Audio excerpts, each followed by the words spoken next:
Herald Headlines with Daron Mann. Lead story in the Herald for today, Wednesday, the 16th of March, 2022. Bay passengers scrambling for flights. Air travel thrown into chaos by the indefinite grounding of Comair. The departures terminal at Agbiz Chief Dawie Roodt International Airport was a ghost town yesterday in wake of the announcement. Also at the front page of the Herald today, Johnson aims for even more political appointments. Nelson Mandela Bay Mayor Eugenie Johnson wants 12 more political appointees for her office at an estimated extra cost of 3.2 million rand a year. For more on these stories and others, go to heraldlive.co.za. On Behind the Herald Headlines for today, we're talking about the economy, we're talking about prices rising and how it affects each and every one of us. Fuel price increases have been massive over the course of the past 2 months. There's a 10% electricity hike coming up on the 1st of April. And if that wasn't hard enough for households to deal with, industry experts say that economic turmoil, fallout from the Russia-Ukraine crisis may well be a bombshell for your budget. And with that in mind, we chat with Wandile Sihlobo. He's the chief economist at the Agricultural Business Chamber of South Africa and also a columnist for the Herald. Wandile, thank you for joining us. These are tough times. Indeed, thanks for having me on. These are difficult times, not only for people as consumers, but also generally businesses and those that are producing a number of goods. So it's not a good time for anyone in the world at the moment. We're not just talking about the usual petrol price hikes and electricity price hikes that we're having to deal with these days. We're also talking about an increase in the cost of living because food prices and most other services are now expected to increase and often massively increase as a result of the Russia-Ukraine war. Give us an idea of which products, from an agricultural point of view, you're most concerned with. I'm thinking wheat. We appear to import a lot of wheat from that area. Fertilizer, a few other areas, Wandile? Yeah, absolutely. We are concerned more about all of the grain-related products, wheaten products, which then will be bread and all of the products that come thereafter, but also on the maize-related commodities, sunflower oil, palm oil, because you just remember that while some of the products we don't really import from that part of the world in South Africa, but when you think about the pricing of commodity, it is interlinked to what goes on in the global market, particularly for countries like South Africa, where we are also a major player either via exports or imports, like such as in the case of maize. So because then when global commodity prices move, we follow such a trend. So we are quite interlinked to this. And I think it's also worth prefacing with the fact that by the time the war starts or invasion begins on the 24th of February, we were already in an environment of elevated food prices caused by droughts in South America, China and India buying a lot of soybeans and palm oil. So this ended up being an added risk to that. And I think in our case in South Africa and really much of the African continent for the next 5 months or so, we will feel this through price transmission, which is the price increases of certain commodities and products rather than the shortage of products per se. You've mentioned the imports, touched on the exports. Could we focus on those, please? Which agricultural produce do we export to that part of the world mainly? And will we be able to find secondary markets for those should this one disappear? Yeah, absolutely. We are exporting roughly, I mean, you remember our citrus industry is a major export-orientated sector. A year, we get just over $1 billion of revenue from exporting citrus products. If you were to look at those and say, let's decompose them, where do they go when they leave the ports of South Africa? You find that 7% of them goes to Russia. And now with that market disrupted, of course, by the shipping lines, avoiding it, but also the sanction that it put, which then complicates the payment system. That means then that for our citrus exports, we might have to look elsewhere to say, can we increase the volume that we tend to export to the EU, to the UK, to parts of Asia and part of the African continent? And that's the discussion that we're looking at. And we are heading now towards the peak export season of the citrus, which begins just around about May or so.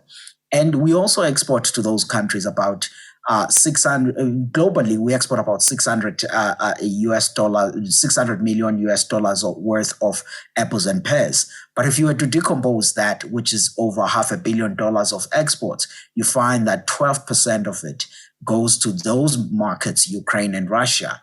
Of course, we've already sent a great volume of that already because our apples and pears season begins a bit earlier. But there's still some that needs to go into those markets. So for those two products, you're likely to see prices domestically somewhat coming under pressure if we're not finding the export markets to send those products to, which is why when we talk about food prices rising, I think we have to pay closer attention to say fruits, vegetables, and meat to an extent might not rise as fast. And in fact, fruits and vegetables might even come under pressure.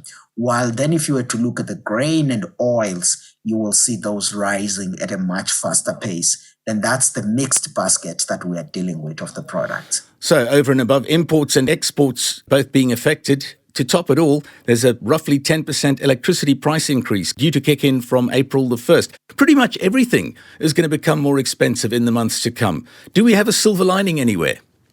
I think everything in the near term looks very difficult. The silver lining would be, of course, if some of the oil producing countries would decide, particularly the OPEC club, would decide to increase the oil production.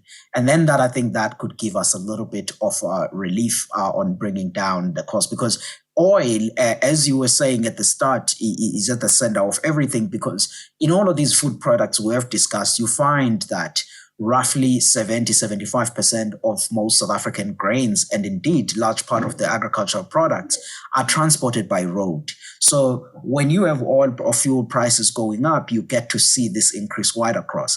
And the electricity prices that you were talking about, because all of this gets baked in on the production cost of those that are producing food, packaging products, transporting them, and they can squeeze or absorb such cost increases to an extent. At some point, they will decide that a certain share has to be passed on to a consumer, and which is why we're worrying about to say this is a difficult period. But I think if they manage to be peace in the part of the war, Russia, Ukraine, but also the oil producing countries decides to increase the volume they produce, perhaps maybe there we might be able to find a bit of relief in the near future. Well, it's a positive note of sorts on which we finish our chat with you, Wandile. Thanks for joining us today on Behind the Herald Headlines. That's Wandile Sihlobo. Have a great day. Thank you. Have a good one. Bye. Joining us now on Behind the Herald Headlines with yours truly, Daron Mann, we have Dawie Roodt, well-known economist and commentator on what's happening economics-wise worldwide, but of course with a particular focus on South Africa. Dawie, thanks for joining us. Electricity's going up next month. We've had 2 massive petrol price increases, and apparently there's going to be another one on the way next month. And now, as if that wasn't bad enough, we're told that the Russia-Ukraine crisis may end up affecting our pockets here in South Africa. Thanks for joining us, as I said, and maybe just an outline of what we're in for, please. Well, on the 23rd of February, the Minister of Finance delivered his budget speech, and that was on the 23rd. I followed the budget speech and I had a look at all the numbers, and my conclusion was that I more or less agree with the minister. I think he's sailing a little bit close to the wind, but I agree with most of his numbers in terms of the fiscal deficit and the debt levels and economic growth and so on, unless something goes wrong. And then the very next day, the 24th, Russia invaded the Ukraine and something went wrong. So I'm afraid, looking at the numbers of the Minister of Finance, I think many of these numbers will simply not be achieved now because of what is happening currently in Central Europe. Now, that is going to affect South African economy via 2 channels. The first one is via let's call it the price channel or the financial markets. And the financial markets already reacted to this. The oil price went up, the gold price went up, platinum prices went up, wheat prices or grain prices went up. But it takes some time before you can really see the real impact on the economy, where it really starts affecting your economy. But that is gradually starting to happen. You mentioned the increase in the petrol price, and based on my calculations, the petrol price is likely to increase by another 2%. That will put upward pressure on inflation in South Africa, which will force the Reserve Bank to increase interest rates even more, which will make that 2.1% growth estimate of the Minister of Finance probably not achievable, and we will get economic growth probably around about 1.5% or even lower, depending what's going to happen to electricity and the like. So I'm afraid the Minister of Finance delivered this budget on the 1st or the 23rd of February, and the very next day something went wrong. What is likely to happen now is that South Africa will be affected, obviously, by higher oil prices, but there's a bit of a silver lining, and that is that some other commodity prices are also going up, like, for example, the gold price and platinum price and so on, and that is actually supporting this mini commodity cycle that we've witnessed the last couple of months, and maybe prolong it a little bit more, and that is, on a net basis, more good to South Africa than bad. Because it means that we are exporting more than what we're importing. That supports the exchange rate of the currency, and that keeps a bit of a lid on inflation. I think, like, for example, our commodity exporters, the mines, will do quite well, and I think agriculture will also do quite well, but the inflationary pressures in the economy and the rest of the economy is not going to be good, and the rest of the economy is certainly going to suffer because of what's happening now. And then, of course, we have the normal issues. Structural issues in South Africa, like a lack of electricity, bad policies, inferior government that is really causing a lot of damage at all sort of levels, and so on and so on. So I'm afraid we're in for some difficulty. Let's call it 1.5% growth this year, more or less in line with population growth, and again, more or less in line with what we've been getting accustomed to the past more than 10 years. The average household tuned in are not going to be happy to hear this. Any steps that they can take, or any solace that you can offer them? Yeah, as an economist and as a financial person in the financial markets, I'm just absolutely amazed talking to people to realize that they do not have any plan. In fact, people do not even know what's going on in their finances. So before you can make any plan, before you can decide on what you're going to do, before anything, you must know what is going on in your finances. So the first step, and don't wait for difficult times like now, you must always do this. Know what is going on in your finances. And then, of course, the next step, once you know what's going on in your finances, then start making plans. And a very good plan is a budget. The budget is a plan. So make sure you have a budget and just follow the normal processes. What you need to do if you have a budget, and put all the expense items in one column and all your revenue items in another column, and the most important expense item at the top and the least important one at the bottom, and start cutting off, stopping those expense items in order to balance that with your available revenues. But just start, at least know what is going on. Once you've got all of that, a couple of things that I think people should do. One item in your budget is to prepare for unexpected expense items, like a sudden increase in the petrol price. That's one thing that you need to do. Try to put some money away, some extra money away for retirement one day.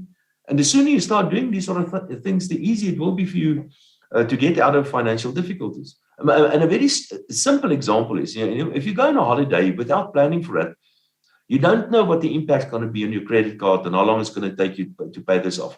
But once you've planned for this and you know you have the money available, things are so much easier and so much enjoyable if you've planned for a vacation, as an example.